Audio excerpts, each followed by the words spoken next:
पश्चिम बंगाल की सियासत इस वक्त अपने सबसे गर्म दौर में है।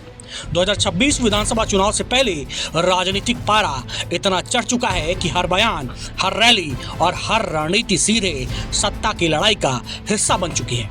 इसी बीच केंद्रीय गृह मंत्री अमित शाह ने एक ऐसा ऐलान कर दिया है जिसने पूरे बंगाल की राजनीति में हलचल मचा दी है। उन्होंने कहा है कि अगले 15 दिन मैं यही रहूंगा।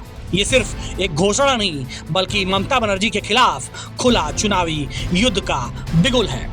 नंदीग्राम की धरती जो पहले भी ममता बनर्जी के लिए राजनीतिक झटका बन चुकी है, वहीं से अमित शाह ने इस बार सबसे बड़ा संदेश दिया है। शुभेंदु अधिकारी के नामांकन में शामिल होने पहुंचे शाह ने साफ शब्दों में कहा कि यह नामांकन नहीं बल्कि टीएमसी के पतन की शुरुआत है। उन्होंने ममता बनर्जी को सीधी चुनौती देते हुए कहा कि पिछली बार दीदी नंदीग्राम हार गई थी, इस बार भवानीपुर के साथ साथ पूरा बंगाल भी हाथ से निकल जाएगा। अमित शाह की रणनीति साफ है, जमीन पर उतरकर लड़ाई।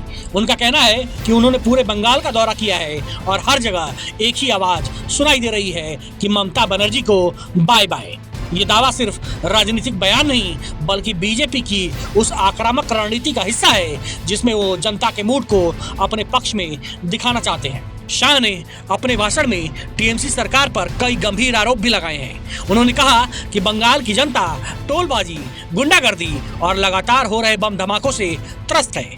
राज्य की कानून व्यवस्था पर सवाल उठाते हुए उन्होंने कहा कि बम धमाकों ने सुरक्षा व्यवस्था को तार-तार कर दिया है। इसके साथ ही उन्होंने घुसपैठ का मुद्दा उठाकर कहा कि टीएमसी सरकार के संरक्षण में राज्य की डेमोग्राफी बदली जा रही है। युवाओं को साधने की कोशिश में शाह ने बेरोजगारी को बड़ा मुद्दा बनाया है। उन्होंने वादा किया कि बीजेपी सरकार बनने पर रोजगार के नए अवसर पैदा किए जाएंगे और बंगाल को फिर से विकास की राह पर लाया जाएगा। ये संदेश खास तौर पर उस युवा वर्ग के लिए है जो लंबे समय से नौकरी और अवसरों की कमी से जूझ रहा है। लेकिन सवाल सिर्फ आरोप प्रत्यारोप का नहीं है, असली लड़ाई उस भरोसे की है जिसे ममता बनर्जी ने पिछले 1 दशक में बनाया है और जिसे बीजेपी तोड़ना चाहती है। टीएमसी के लिए चुनाव अपनी सत्ता बचाने की लड़ाई है तो बीजेपी के लिए बंगाल में पहली बार सरकार बनाने का सुनहरा मौका। अमित शाह का 15 दिन तक बंगाल में डटे रहना इस बात का संकेत है कि बीजेपी इस चुनाव को किसी भी कीमत पर हल्के में नहीं लेना चाहती। ये सीधा संदेश है कि दिल्ली से लेकर कोलकाता तक पूरी ताकत झोंक दी जाएगी।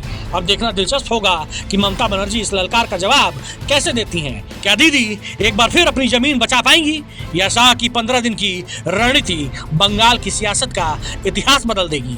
एक बात तय है कि बंगाल की लड़ाई अब सिर्फ चुनाव नहीं, प्रतिष्ठा की जंग बन चुकी है।